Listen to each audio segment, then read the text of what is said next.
Egypt के शहर Alexandria के साहिल से 6.5 किलोमीटर दूर ठीक इस जगह पर डीप सी डाइवर्स ने समंदर के बॉटम पर कुछ ऐसा देखा जो बिल्कुल भी नॉर्मल नहीं था। नाज़रीन, जैसा कि हम जानते हैं कि दुनिया का 70% हिस्सा पानी है जिसको अभी तक हमने सिर्फ 5% भी एक्सप्लोर नहीं किया। ओशंस के अंदर ऐसी मखलूक भी मौजूद है जिनको आज तक इंसान ने नहीं देखा और इनमें कुछ ऐसे राज भी छुपे हैं जो हजारों साल पहले दुनिया में रहने वाले इंसान छोड़ गए थे। कभी रिसर्च वर्क का बहाना तो कभी सी एडवेंचर का। ये राज एक एक करके खुलते जा रहे हैं। आज आप जानेंगे 10 ऐसी चीजें जो डीप सी डाइवर्स को समंदर के बॉटम से मिली। नंबर 10, क्या कभी कोई रिवर समंदर के अंदर मौजूद हो सकती है? जाहिर है इसका जवाब होगा नहीं। लेकिन मेक्सिको के युकाटन पेनिनसुला में स्कूबा डाइवर्स ने समंदर के अंदर एक ऐसा सीक्रेट स्पॉट तलाश किया जहां पर पानी के अंदर ही एक रिवर भी बहती है। जी हाँ, समंदर के पानी के अंदर बहने वाली रिवर असल में हाइड्रोजन सल्फाइड की एक मोटी तह की वजह से बनी थी जिसके नीचे एक गार से आने वाला सॉल्ट वाटर मौजूद है। इस जगह को सेनोटे एंजेलिटा भी कहा जाता है। स्कूबा डाइवर्स के मुताबिक ऊपर से देखने पर सेनोटे एंजेलिटा बिल्कुल नॉर्मल दिखती है, लेकिन तकरीबन 30 मीटर अंदर जाने के बाद जो मंजर नजर आता है उस पर यकीन करना मुश्किल होता है।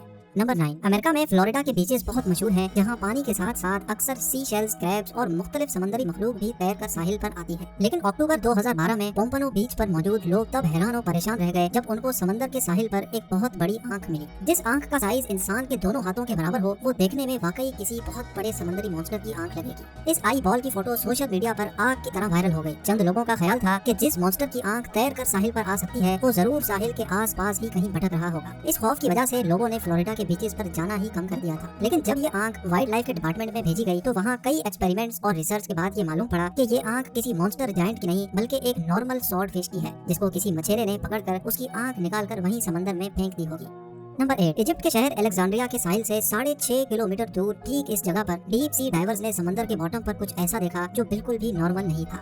जब बात फ्रेंच आर्कियोलॉजिस्ट फ्रैंक कोडियो तक पहुंची तो उन्होंने इस जगह पर तहकीकात शुरू कर दी। हैरत अंगेज तौर पे इस जगह से 64 शिप्स, 700 एंकर्स, सोने से भरे हुए खजाने, 16 फीट लंबे स्टैचूज, टूटी फूटी इमारतों के हिस्से और छोटे छोटे पत्थर मिले जिन पर अजीबो गरीब लिखाई से कुछ लिखा हुआ था। जो खंडरात के नमूने यहाँ से मौसूल हुए वो समंदर के अंदर ही कई किलोमीटर तक फैले हुए थे। मालूम पड़ा कि यहाँ पर 2300 साल पहले इजिप्ट का एक बहुत बड़ा शहर हुआ करता था जो शायद इजिप्ट का मेन पोर्ट सिटी था और शायद जहाँ से मुल्क के कई कारोबारी मामला चलाए जाते थे। ये पूरा शहर आज थॉनिस हेराक्लियन के नाम से जाना जाता है, लेकिन हजारों साल पुराने इजिप्ट के इस पोर्ट सिटी को सैलाब खा गया या ये सुनामी की नजर हो गया, इसका अंदाजा किसी को भी नहीं है। नंबर 7, समंदर में 1 किलोमीटर डीप मछली की एक ऐसी किस्म भी रहती है जिसको देखना भी जापान में बहुत खराब समझा जाता है। इस मखलूक को जायंट और फिश कहा जाता है जो अपनी जिसामत की वजह से अजीब समंदरी मखलूक भी कहलाई जाती है। समंदर में 1 किलोमीटर नीचे रहने वाली इस अजीब गरीब और फिश की लंबाई 50 फुट से भी बड़ी होती है और इसको देखते ही पहला ख्याल यही आता है कि ये कोई समंदरी सांप या अजदहा होगा। जापान में ये माना जाता है कि समंदर के साहिल पर और फिश का नजर आ जाना कुदरती आफत के आने का एक सिग्नल होता है,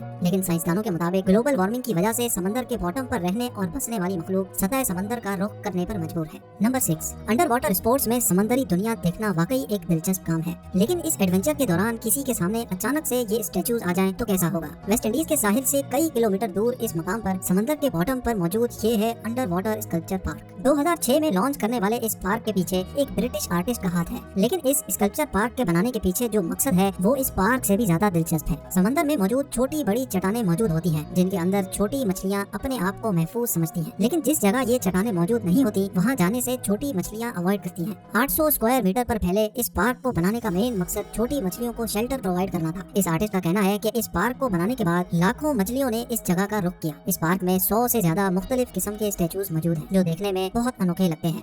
नंबर 5, जब से ये दुनिया बनी है तब से लेकर अभी तक जितनी भी कौमें यहाँ रहती थी समंदर उनके बेशुमार राज छुपाए हुए हैं। इटली के करीब समंदर के बॉटम से डीप सी डाइवर्स को पुराने जमाने में इस्तेमाल होने वाली दवाइयाँ मिली। देखने में ये टैबलेट्स आज के दौर की दवाइयों से काफी अलग दिखती हैं, लेकिन अब मालूम करना था कि इनके अंदर कौन से केमिकल मौजूद हैं और ये किस मर्ज की दवा है। लेबोरेटरी टेस्टिंग से मालूम पड़ा कि ये दवाई कम से कम भी 2000 साल पहले बनाई गई थी, लेकिन इसके अंदर जो इंग्रेडिएंट्स इस्तेमाल किए गए थे वो जानकर तो और भी ज्यादा हैरत हुई, क्योंकि इसमें starch, pine resin, B wax, animal और प्लांट फैट्स साथ साथ ओलिव ऑयल भी शामिल था। साइंसदानों के मुताबिक ये दवाई आंखों की बीमारी के इलाज के लिए इस्तेमाल की जाती होगी। ये दवाई एक छोटे टिन में अच्छी तरह प्रिजर्व थी और देखने में ऐसा लगता है कि ये हाथों से बनाई गई होगी, क्योंकि जिस स्पॉट से ये दवाइयाँ मिली थी वहाँ से थोड़ा ही दूर एक क्रैश रोमन शिप भी डिस्कवर हुआ था जिसमें से काफी मेडिकल इक्विपमेंट भी मिला था। इसलिए रिसर्चर्स का मानना है कि शायद 2000 साल पहले इस रोमन शिप में कोई डॉक्टर भी मौजूद होगा। यकीनन उस जमाने में भी मेडिकल साइंस काफी जानदार थी।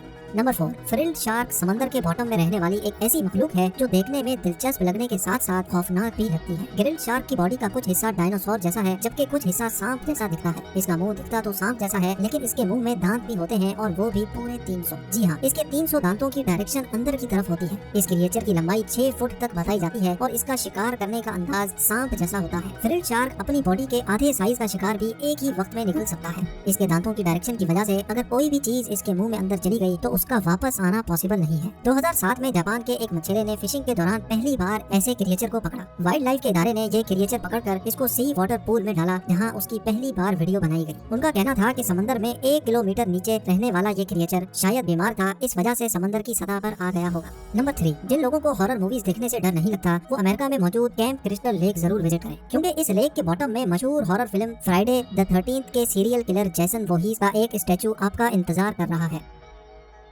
लेक के बॉटम में रखा गया ये स्टैचू अपने मशहूर मास्क और तलवार के साथ खड़ा किया गया है, जबकि इसका मुंह ऊपर की तरफ है ताकि लेक में डाइव करते ही डाइवर्स को खौफ का एक झटका लगे। स्टैचू के मालिक ने बताया कि वो कई सालों से इस लेक में डाइविंग कर रहा है और उसने दूसरे डाइवर्स को प्रैंक करने की नीयत से फ्राइडे द 13th के इस खौफनाक कैरेक्टर को चुना, लेकिन चंद रिपोर्ट्स के मुताबिक अभी ये स्टैचू लेक से हटा दिया गया है। नंबर 2, रिसर्चर्स की एक टीम को वर्ल्ड वॉर 2 में तबाह होने वाले एक फाइटर प्लेन का ढांचा मिला। माइक्रोनेशिया के समंदर के बीचों बीच रिसर्चर्स को वर्ल्ड वॉर 2 में तबाह होने वाले कई फाइटर प्लेन्स, टैंक्स, गाड़ियां और डाइव बॉम्बर्स मिले हैं। आज से 80 साल पहले वर्ल्ड वॉर 2 में 50 जापानीज शिप्स और 230 एयरक्राफ्ट समंदर में क्रैश हुए थे, क्योंकि ये स्पॉट ओशन के बिल्कुल मिडल में है, जहां पानी हद से ज्यादा गहरा है। इस वजह से अभी तक कई एयरप्लेन्स और शिप्स का मलबा तो आज तक नहीं मिल सका। इसकी एक वजह यह भी है कि जब प्लेन समंदर के अंदर क्रैश होते हैं तो वो प्लेन जैसे नहीं दिखते, जिनको देखकर अंदाजा लगाना मुश्किल होता है कि ये कोई प्लेन है या फिर कोई समंदरी झाड़ी। और अब नंबर 1, 2014 में स्कूबा डाइवर्स के एक ग्रुप को ओशन से एक जायंट साइज का चाकू मिला। देखने में इसका साइज तकरीबन 6 फुट लंबा लगता है, लेकिन क्योंकि इन स्कूबा डाइवर्स ने कभी भी खुद को पब्लिक में शो नहीं किया, इस वजह से हमें ये बात आज तक मालूम नहीं हो सकी कि ये चाकू इस वक्त कहाँ मौजूद है और इतने बड़े चाकू का आखिर मकसद क्या था। क्या वाकई हजारों साल पहले इंसान इतने बड़े हुआ करते थे तो इनको इतने बड़े चाकू की जरूरत पड़ी? इसके बारे में मुझे कमेंट सेक्शन में जरूर बताएं। मिलते हैं अगली शानदार वीडियो में।